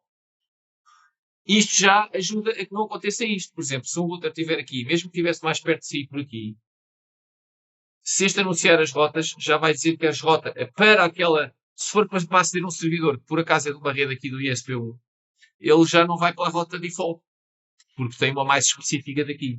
E, portanto, em vez de sair por aqui o caso era ao contrário, era aqui em baixo. Portanto, ele em vez de sair por este para ali, não, já vai sair por este, porque aqui recebeu uma rota mais específica que era para esta rede do ISP2. E, portanto, apesar de ele estar mais longe deste ponto de saída, ele vai para este ponto de saída, porque aqui vai diretamente para aqui, enquanto aqui tem que dar uma volta, sabe só por outro pela internet. Isto não é tão irrelevante assim. Vou dar um exemplo que é um bocado patente, porque não é bem para as companhias, mas que vocês têm sensibilidade para perceber logo. A Netflix e outras plataformas de streaming têm cache espalhadas em vários sítios, sobretudo para os conteúdos mais populares, etc. Okay? Imaginem, por exemplo, a Netflix é capaz de ter os 10 mais vistos em Portugal, provavelmente aqui numa cache em Portugal. Não deve ser exato. Sim. Portanto, podem ter aqui. Agora reparem, quando vocês resolverem aquilo lá no Netflix para um IP lá com DNS, ele vai dar um IP que é aqui do sítio onde está a cache em Portugal. E se eu não tiver uma coisa destas, ele pode ter que dar uma volta, não sei para onde, para chegar a Portugal. E vai derrotar o propósito que era ter aquilo aqui ao pé e aquilo ser rápido e não está. Portanto, aí o que vai acontecer é óbvio que nesse exemplo da Netflix isto está-se a passar não entre a nossa casa, mas entre a company aqui é o nosso próprio ISP. Estou a perceber? E o outro ISP é o ISP onde a Netflix tem a cache. Chama-se como isso, é segundos. Não falam de segundos, que isso demora. Ok. Meter aqui ao pé, tem que dar as voltas todas. 5 segundos, mas está a encher links pela internet, depois tudo acumulado, pode fazer diferença. Tu e mais 200 milhões de pessoas a acessar ao mesmo tempo. Exato. E visto um mapa, vou dizer que acho que ele mapeava o tráfego BGP. E não é só, a questão não é, em teoria, mudar a volta à velocidade da luz são os milissegundos. O problema é que, se não tiveres este tipo de esquemas, às tantas tens toda a gente a passar nos mesmos links e aquilo fica congestionado. E aí já lá nos milissegundos começa a ter congestionamento e aquilo para. Começa a ter drop de pacotes. Ok? E começa a ficar parado. Se eu estiver a usar MPEG 10, está a usar TCP, ele entra em congestionamento, para, né? À espera das transmissões, depois começas a ter que ir à frente e aquilo.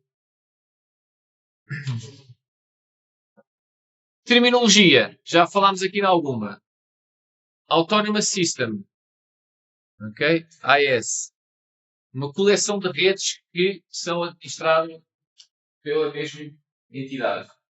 É um domínio administrativo. Interdomain routing é o routing entre Autonomous System. Portanto, routing entre entidades diferentes. Router interno, ou Interior Gateway Protocol. É o RIP, o EGP, o SPF, o ISS. Serve para trocar informação de encaminhamento, é o que vimos até agora, dentro de um AS. Dentro de um AS. Este AS pode ser uma rede de campos, um data center, um service provider. Todos eles são redes regidas pela mesma entidade administrativa. Routing externo. EGP, Exterior Gateway Protocol. Só existe um protocolo, de facto, que é o BGP. Okay? O BGP depois, duas nomenclaturas. Temos IBGP, que é o BGP interno, que é BGP dentro do mesmo AS. No BGP original isto é necessário. Porquê? Porque há routers dentro do meu AS que precisam de saber as rotas públicas e routers que não precisam de saber as rotas públicas. Os que precisam de saber as rotas públicas são quais? São tipicamente os routers onde estão as gateways. Certo? Então, esses routers têm que fazer sessões IBGP com o router que fala EBGP com os outros AS. Portanto, eu aprendo dos outros AS rotas públicas e depois tenho que dizer a alguns dos meus internos. Não todos, ok? Não todos. Tipicamente os routers de core não precisam de saber essas rotas. Porque o primeiro é que tem que saber qual é que é o next hop, e o next hop normalmente é o router de saída, e depois os do meio só têm que saber encaminhar aquilo para esse tudo. Okay? Mas é isto. Na verdade, hoje em dia o BGP às vezes usa-se não como Exterior Gateway Protocol, mas como Interior Gateway Protocol. Okay? Existem várias utilizações do BGP, não para o propósito que ele foi feito, que é ser o protocolo EGP, mas em vez do OSPF ou do ISS também é usado. Por causa de algumas vantagens que tem, nomeadamente em data centers. Em data centers o BGP pode ser usado como protocolo de encaminhamento interno também. Nesse caso só vai haver vizinhanças e IBGP. Eles vão estar todos a falar IBGP, mas interno, são todos do mesmo AS. Nestas redes Service Provider EMPLS, o BGP também é usado como Interior Gateway Protocol. Mas aí tem outro nome, chama-se Multiprotocol BGP. O BGP também pode ser utilizado para anunciar coisas que não são redes IP. Vamos ver depois na aula dos Service Providers. Para já, e foi inventado originalmente, é para anunciar princípios IP, para anunciar outros, como os outros protocolos de encaminhamento. Mas existe uma coisa chamada multiprotocolo BGP, em que o multiprotocolo vem de eu, em vez de estar a anunciar redes, posso estar a anunciar outras coisas. Por exemplo, memberships, VPNs e coisas dessas. Embora vá funcionar exatamente da mesma maneira. Tudo que nós vamos ver daqui para a frente. A única diferença é que, em vez de estar a anunciar, eu chego a esta rede com este AS-FAT, ele vai anunciar. Eu chego a esta VPN instance, ou eu tenho estes clientes com esta identificação, e o caminho para cá chegar é tal e tal.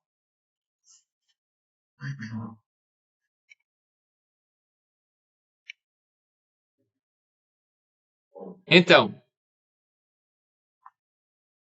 isto já discutimos. Portanto, o que é que eu posso ter aqui? Rotas defaults. Recapitulando, portanto, posso ter rotas defaults de todos os providers, mesmo aqui neste cenário. Portanto, este envia, eu aqui propago uma 0000, aqui propago outra 000 lá para dentro. Os que estão mais perto saem por aqui, os que estão mais perto daqui saem por aqui. Este diz que o 000 aponta para este link, para o IP deste link. Este diz que o 000 aponta para o IP deste link, ou para o IP deste link. Aqui até tem dois. Estes, mesma coisa, se for o IP público for só aqui no link, nem precisam de nada, porque eles conhecem estes links. Se o IP público não for deste link, então estes têm que ter uma rota estática a apontar para a rede pública daqui e a dizer que o next hop é este link para conseguirem enviar as respostas de volta. Usando então BGP, o que é que vai acontecer tipicamente? Ele vai dar as suas redes, por exemplo, esta aqui, mais uma rota default para aqui por BGP, e aqui é a mesma coisa. Este vai dar a sua rede, mais uma rota default para aqui. Outra hipótese, se eu estiver a falar, todos eles forem providers, isto acontece na internet, eles todos dão a tabela interna. Todas as rotas públicas que eles conhecem. Ou seja, não só as deles, mas todas as que eles aprenderam dos outros.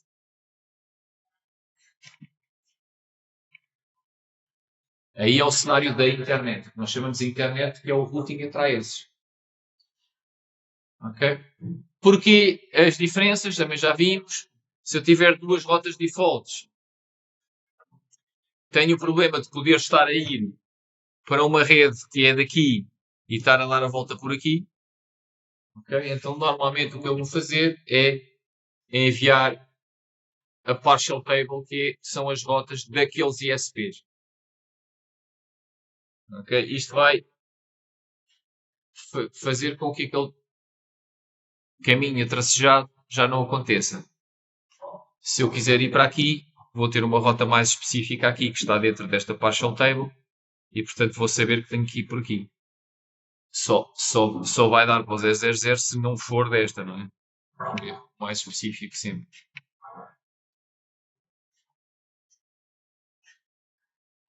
Outra hipótese é a tabela toda. Aqui a tabela toda quer dizer que as redes dos outros ISPs, que estão para aqui, e que também são anunciadas para aqui por BGP, ele vai-me anunciar tudo. Aí tem que ter um router com uma capacidade jeitosa, porque são uns milhões de entradas.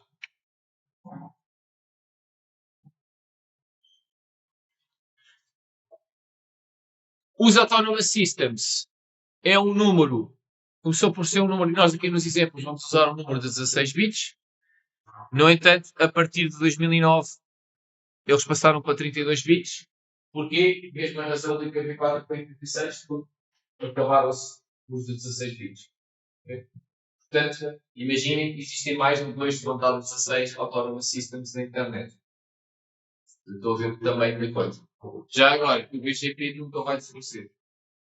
Muito dificilmente vai desaparecer. Isto tornou-se numa coisa distribuída que depende de tantas pessoas diferentes que não é fácil agora de repente ser quer usar outra coisa que não o BGP e fazer um reset a estes milhares de Autonomous Systems e desligar o IEC do BGP e ligar outra coisa qualquer.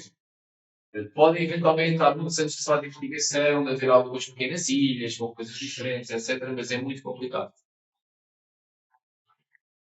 Quando era 16 ia de 1 a 6.555. Nos exemplos vamos ter sempre uma coisa entre 64.512 e 65.535, que são os que estão reservados para documentação.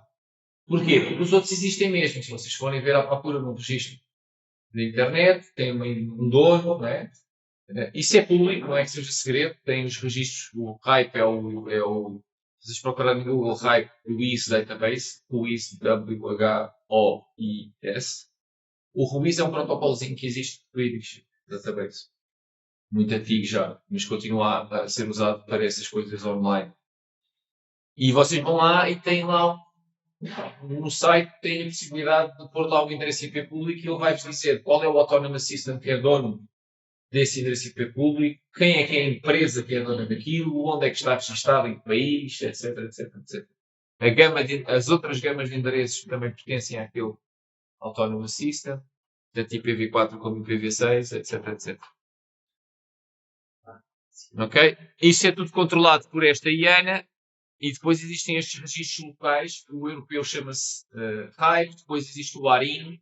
O ARIN é da América, okay? American Registry of Internet Numbers, acho eu, que eu quero dizer ARIN.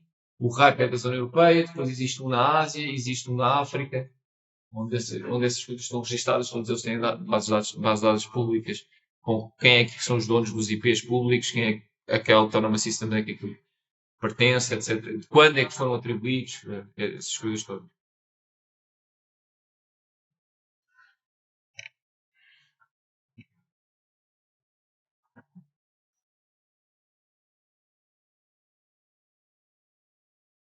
Então o BGP é usado inter no meio e garante o quê? Garante a troca de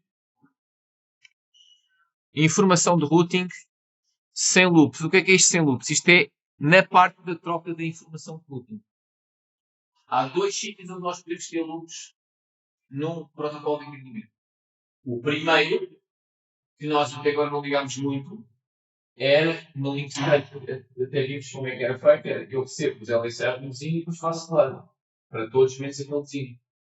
Como é que aquilo parava? Quando eu recebo o teu número de sequência, quando eu recebo um LSA que já tem lá aquele número de sequência, aí já não ligo mais ninguém que eu paro. Então, bem, não tive problemas com loops de root de informação de routing. Loops de informação de routing é eu continuar sempre a propagar aquilo que não mais parado. A informação que eu já tenho. No distance vector isto é pior, porque eu posso estar a continuar a somar infinitamente a distância. Estão a ver? Pronto. O BGP garante isto. No BGP não há uma distância, mas há um AS lá. Então como é que eu paro? Quando eu recebo um prefixo e na lista dos AS no caminho está lá o meu AS number, eu sei que já passou por mim, para aí.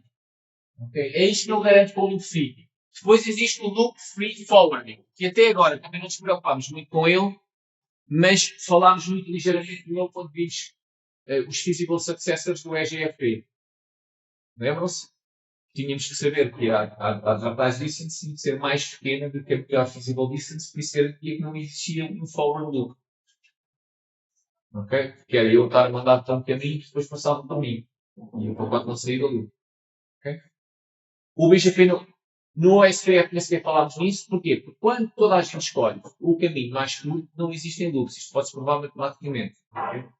Com álgebra. Se toda a gente, intuitivamente, é fácil de perceber. É preciso para aí. Se toda a gente está a seguir o caminho mais curto, uma volta para trás. Certo?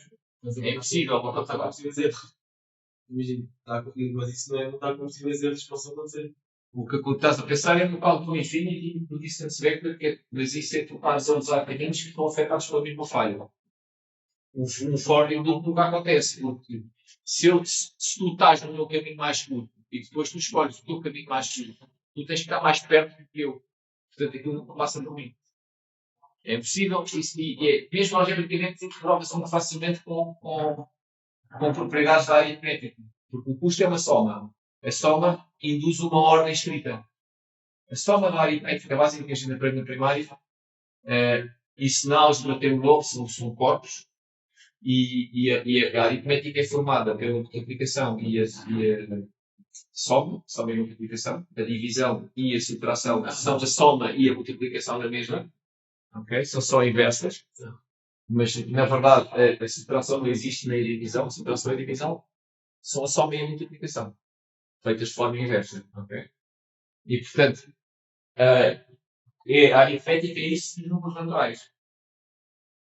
Eventualmente os números com os números do Z, com o negativo.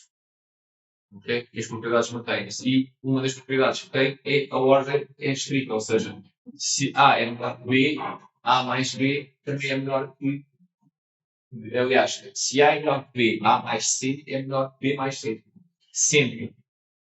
E isto é que faz o próximo à forwarding loop. Agora, O problema é que no BGP nem sempre escolho um bocadinho mais tudo.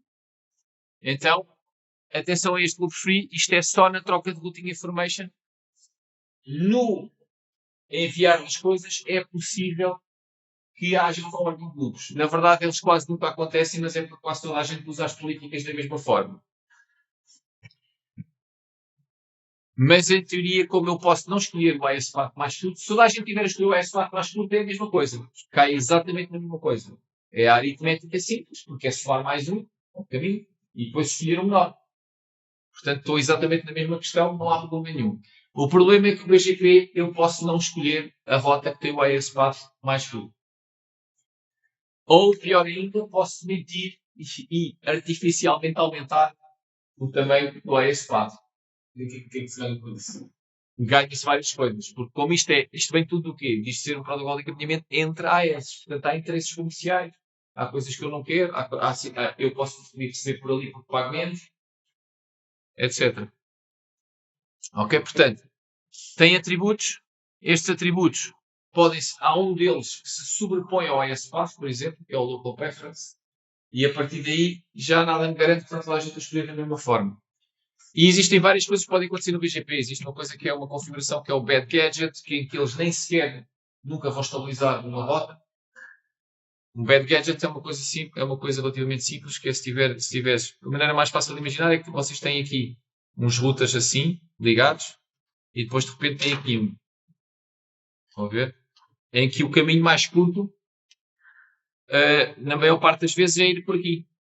Mas se vocês, porque tem sempre aqui um ataque no meio, mas se vocês preferirem o caminho à volta do círculo, eles nem sequer acertam na rota preferida, porque ao início descobrem só esta e todos preferem a mais curta, mas quando descobrem a mais comprida e dão-lhe uma preferência maior, passam todos a preferir a mais comprida. Quando preferem a mais comprida, mandam um anúncio aos seguintes a dizer que mudaram. E quando mudaram, fazem desaparecer a outra. E quando fazem desaparecer a outra, depois já não podem, já desaparece a mais comprida, voltam a preferir a mais curta e andam naquilo. E fica instável. Até pode conseguir ir fazendo forwarding de tráfego e tudo, mas fica instável. Este é um problema. Eles nem sequer chegarem a uma configuração. Estão sempre a trocar de rota por causa disso. Pode acontecer, chama-se o Bad Gadget, pode acontecer, se eles preferirem a rota mais longa, pode acontecer até isto, que é, enquanto a rota mais longa não apareceu, eu preferia a mais curta, mas a mais longa passa pela mais curta. Portanto, quando de repente aparece a mais longa e eu começo a preferir a mais longa, eu vou retirar a mais curta. Quando vou tirar a mais curta, alguns deles vão deixar de ter o caminho para voltar a mais longa e então tudo volta para mim para a mais curta. Então sai dali. Isto é ali. E depois mesmo em termos de forwarding, também há o problema de poder fazer loops.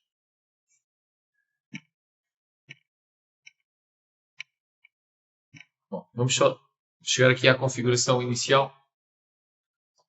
O que é que o BGP anuncia? Caminhos e as redes que estão no fim desses caminhos. Portanto, é muito parecido com o Distance Vector, só que o Distance Vector anunciava o quê? Em vez de caminhos, anunciava distância.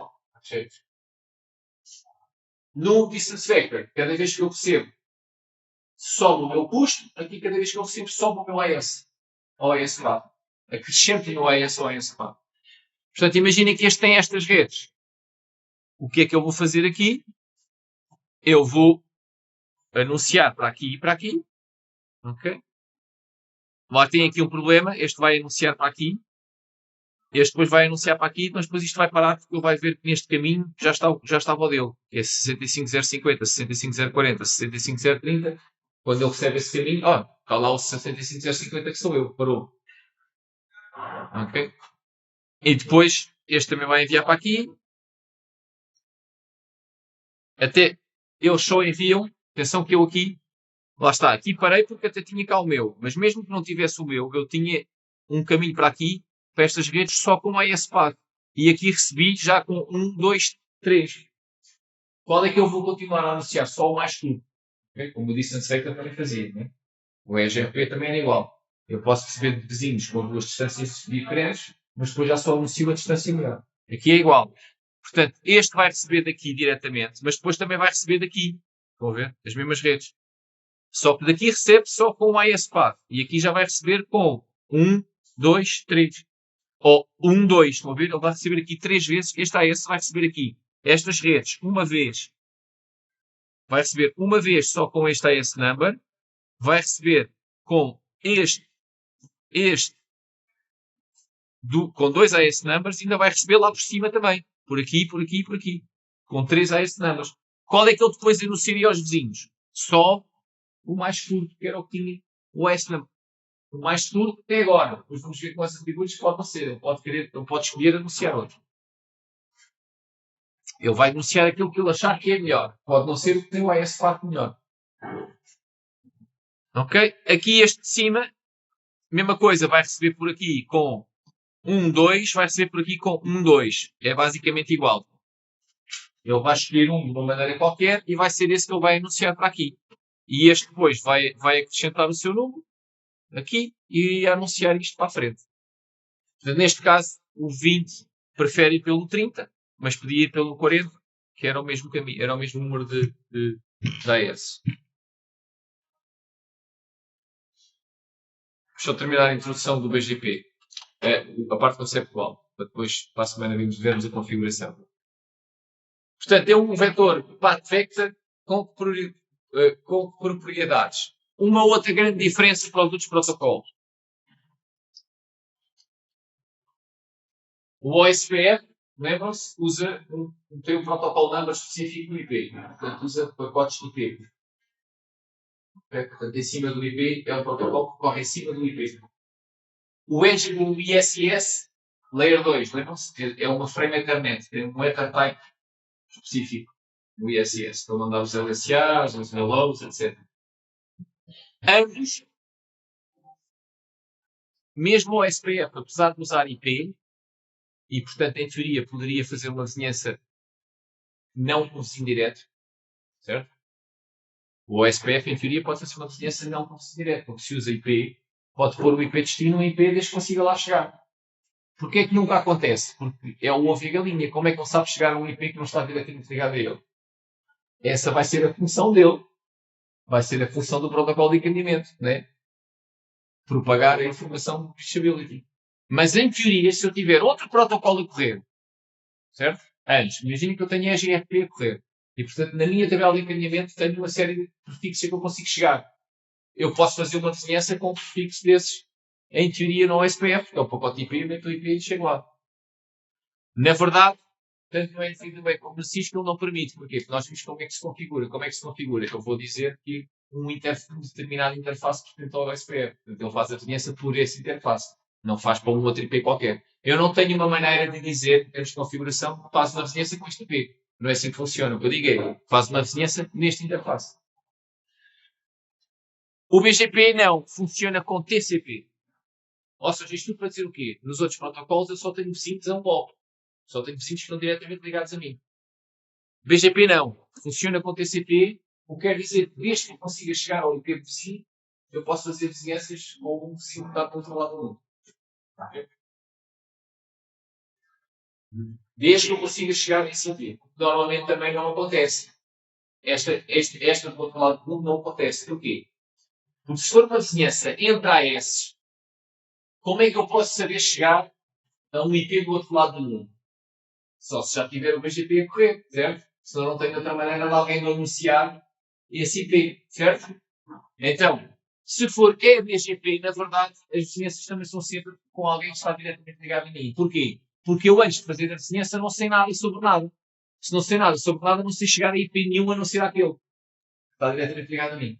Mas no IBGP, lembram-se, que é a vizinhança que eu faço para dentro para dizer aos routers que precisam saber as rotas externas, que não são todos, as interiores, eu dentro do meu AS tenho outro protocolo de encaminhamento a funcionar. O OSPF, ou o ISS, ou o EGRP, tenho outro protocolo a funcionar. E, portanto, aí dentro eu sei chegar a todos os IPs que esse protocolo tenha dado a conhecer. E, portanto, posso fazer uma vizinhança IBGP com qualquer IP desses. Porque aquilo é uma ligação TCP. E mais, nós depois vamos ver, se eu escolher bem o IP, a vizinhança até pode continuar sem cair, mesmo que haja uma mudança na topologia. Porque se eu tenho routing, eu posso fazer uma vizinhança entre este e este, porque sei chegar a este IP. Se este IP for, por exemplo, um IP do loopback, dado ao loopback address, e esse loopback address for anunciado por OSPF, quer dizer que eu tenho uma rota para este IP, ponto. Esta rota é a rota mais curta, ou por aqui ou por aqui. Mas se este link falhar, o OSPF vai-me dar outra rota, certo? Como isto é TCP, vai haver ali os pacotes que se vão perder, mas o TCP vai retransmitir, e ele nem sequer sabe, nem sequer perde a vizinhança. E nós vamos fazer isto depois, vai ser feito assim de propósito. Esta vizinhança é estável, desde que haja um caminho para ali, e enquanto isto for anunciado pelo OSPF, ou por ISS, o que for lá dentro, pode falhar, desde que haja pelo menos um caminho, podem falhar os outros todos, ele continua a conseguir ter a vizinhança. Portanto, isso é uma coisa que não acontecia nos outros. Nos outros só há vizinhanças a um mob, aqui também é verdade, mas é só entrar esses. E é verdade porquê? Porque eu posso fazer uma ligação TCP com qualquer IP que eu chegue, mas eu dos outros AS não sei nada enquanto não tenho BGP. A única coisa que eu conheço dos outros AS é o link que eu sou diretamente ligado a ele. Portanto, é só por isso que eu não consigo fazer uma vizinhança com outro que está do outro lado do mundo. Porque para eu saber chegar a um IP do outro lado do mundo, primeiro tenho que ter o BGP executado para saber que existe esse IP. Pronto, isto é assim o principal. E depois vai ter estas métricas que não para além do path vector, que é o tamanho do caminho, vamos ter também estes atributos das rotas que me vão permitir escolher não necessariamente um caminho mais curto, ou seja, posso escolher um caminho que não é necessariamente o que tem menos AS paths. E isto foi feito assim para escalar para redes enormes. Porquê é que o BGP é um path vector? Ou seja, e não é um link state? Porque nunca iria escalar para a internet sem um link state.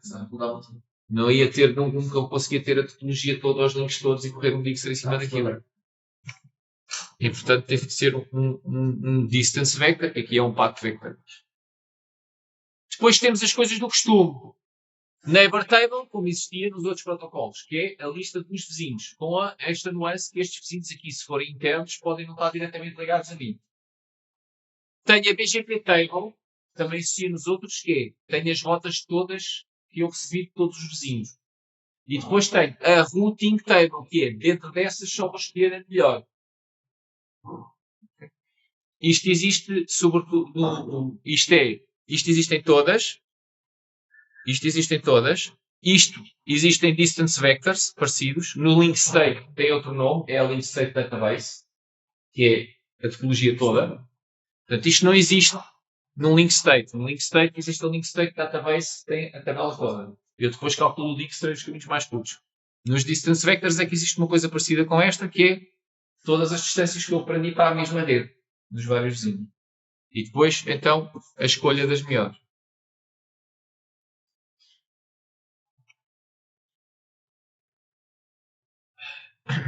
Isto é um resumo daquilo que já vimos. E então vamos ter dois tipos de vizinhanças. Um vizinho BGP também é conhecido como um peer BGP. Se for dentro do mesmo AS, se for dentro do mesmo AS é IBGP. Lá está, pode haver aqui routers no meio. Isto não é necessariamente diretamente ligado. O que é que acontece? Estes routers aqui do meio, se não tiverem utilizadores ou servidores, não precisam saber os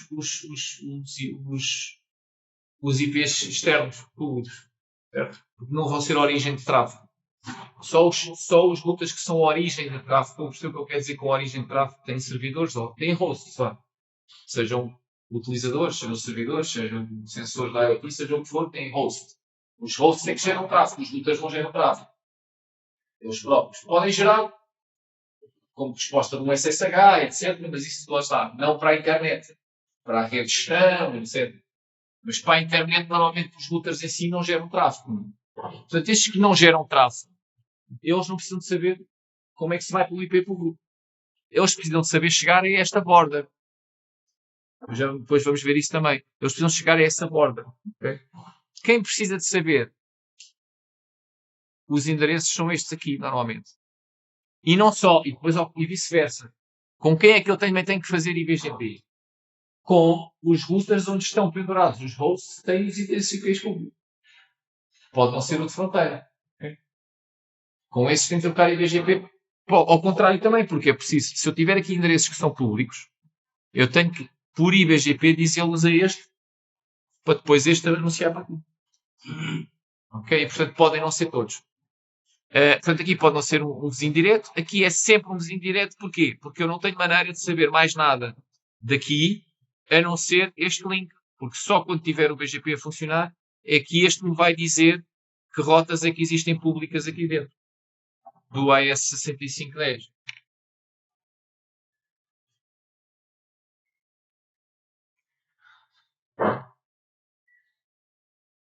Portanto, a única coisa que é necessária para fazer um IBGP Neighbor é que eu consiga chegar lá. Pode não ser, e neste caso pode não ser um vizinho direto, porque eu posso conseguir chegar, porque se é dentro do meu IGP, eu posso ter lá um protocolo interno, e esse protocolo interno diz-me como é que eu chego a vários sítios, não é? Pronto, vamos chegar aqui e depois ver como é que configuramos. Depois vamos entrar na configuração, que é definir o processo BGP, começar por fazer as vizinhanças. Portanto, o básico do BGP vai ser ligar o BGP, definir as vizinhanças, que agora não vai ser ir a interfaces, vai ser dizer especificamente a que fazer uma vizinhança com este IP. Porquê? Porque lá está no IBGP pode não ser uma interface, pode estar longe de mim. E depois é dizer que redes é que eu anuncio. São estas três coisas. Ligar, definir os vizinhos e dizer que redes é que eu anuncio. Mas temos que atribuir um IP a um router distante que seja um regional. Temos que saber, nós sabemos. Temos que atribuir, porque atribuímos, conhecemos a rede, não é? Nós sabemos a rede que temos. Sim, se eu sei que é um router, se eu sei que há um router que tem redes públicas para anunciar, eu sou o político que está a ligar com fora USB, mas eu sei que é um router que tem redes públicas para anunciar. Eu vou fazer uma sessão IPGP com esse router. Eu sei que esse router tem determinado IP. E eu vou escolher esse IP como? Devo ter escolhido um loopback. Por causa daquela questão de loopback, se tiver a ser anunciado, desde que eu tenha conectividade para lá, eu vou conseguir chegar lá. Sempre. E nunca vou perder a vizinhança.